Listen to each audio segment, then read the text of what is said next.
চট্টগ্রাম শহরের মধ্যে খুবই সুন্দর একটা পাহাড় আছে, যেটা জিলাপি পাহাড় নামে পরিচিত। কিন্তু আমরা অনেকে জানি না এই পাহাড়টা কোথায় এবং কিভাবে আসবেন। চট্টগ্রাম শহরের যে কোনো জায়গা থেকে প্রথমে চলে আসবেন লালখান বাজার। টাইগার পাস থেকে লালখান বাজার আসার রোডে লালখান বাজারের একটু আগে দেখবেন পাশে একটা রাস্তা আছে, পাশেই দেখবেন ফ্লেভার্স অথবা লাল কালারের বিল্ডিং, এটার কথা মনে রাখবেন। এটার পাশেই দেখবেন একটা রাস্তা আছে, ওই রাস্তা দিয়ে ভেতরে ঢুকে যাবেন। এখানে গাড়ি নিয়ে যাওয়ার কোনো দরকার নেই, এমনিতে সিএনজি ছাড়া রিক্সা এই রাস্তা দিয়ে উঠবেন। আপনারা ফ্লেভার্স এর ওইখানে নেমে রাস্তা দিয়ে গল্প করতে করতে চলে আসতে পারবেন। এই পাহাড়ের নাম জিলাপি পাহাড় দেওয়ার কারণ হচ্ছে এখানে রাস্তাগুলো জিলাপির মতো পেছানো। এই রাস্তা দিয়ে হাঁটলে চট্টগ্রাম শহরে পাহাড়ের একটা ফিল পাবেন। যদি রাস্তা দিয়ে হাঁটতে মনে না চায় তাহলে রাস্তার পাশে সিঁড়ি আছে, সিঁড়ি দিয়ে হেঁটে উপরে উঠে যাইতে পারবে। উপরে উঠলেই বড় একটা মাঠ পেয়ে যাবে। এখানে বসার জন্য অনেক জায়গা আছে। এই জায়গার নাম অনেকে জিলাপি পাহাড় বলে, অনেকে বাটালি হিল বলে। আবার এখানে এসে দেখতেছি এই জায়গার নাম শতায়ু অঙ্গন। এখানে আহামরি কিছু নেই, চারপাশে পাহাড় এবং মাঝখানে একটা বসার জায়গা, সাথে জালমুড়ি এবং কয়েকটা চায়ের দোকান পেয়ে যাবেন। আপনারা যারা গার্লফ্রেন্ড নিয়ে বসে নীরবে আড্ডা দিতে চান তারা চাইলে এইখানে আসতে পারে। আর মা বাবা যারা আছেন, আপনাদের ছেলে মেয়ে এক্সট্রা ক্লাস আছে বলে বের হয়ে গেলে আপনারা খোঁজার জন্য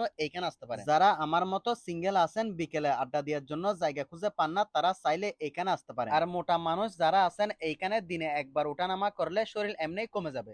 वीडियो डिलीट वीडियो डिलीट चाहिए 15 नवंबर तक।